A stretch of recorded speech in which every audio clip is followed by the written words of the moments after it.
Did you realize Social Security is currently in its 90th year? That is a serious milestone. It is.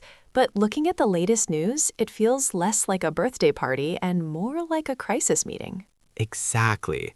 There's a fascinating new survey from the Cato Institute and YouGov. The headline, Americans absolutely love Social Security, but they are terrified it's about to disappear. It's a weird contradiction, right? But the survey found a huge reason for the fear: misinformation. People don't actually understand how the machine works. Right. Most people view it as a government-enforced savings plan. Like, I put my dollar in the vault, and later I get my dollar back. But in reality, it's a pay-as-you-go system. Today's workers are funding today's retirees. There is no personal vault. And that pay-as-you-go model is hitting a demographic wall. Listen to this stat. In 1950, there were 16 workers contributing for every one retiree. That's a pretty healthy safety margin. Guess what it is today? 2.7 workers per retiree. Whoa, from 16 down to less than 3? No wonder the budget is tight. But despite the math looking scary, the popularity is off the charts. We're talking bipartisan love. Oh yeah. 90% of Democrats, 82% of Republicans, and 81% of independents view it favorably. In this political climate, getting 80% of people to agree on anything is a miracle. It really is the third rail of politics. But that love comes with a lot of anxiety. About 1/3 of people surveyed don't believe the program will even exist when they retire. And 70% expect benefit cuts. That is a massive erosion of confidence.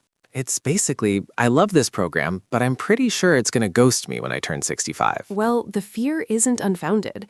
The projections show the program becoming insolvent by 2033. That is dangerously close. It is, and if Congress doesn't act, benefits would automatically be cut by roughly 21% at that point. Imagine planning your budget and suddenly losing a fifth of your income.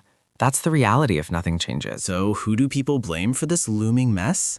Congress, obviously. A whopping 62% said Congress has mostly broken its promises regarding Social Security. People trust them so little that 71% want a special nonpartisan commission to fix it. They're basically saying, please, take this out of the politicians' hands. But here is the catch. When you ask people how to fix it, the math stops mathing. Let me guess, they want to fix it without paying for it. Spot on. 77% oppose cutting benefits.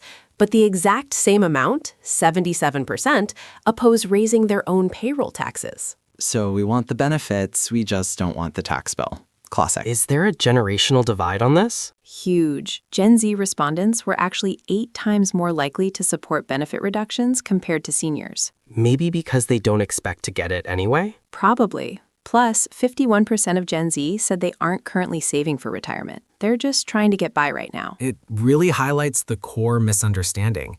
We treat it like a savings account, but it's actually a redistributive insurance program. And until we align our expectations with the actual math, that anxiety isn't going away. 2033 is ticking, folks. We'll keep an eye on it.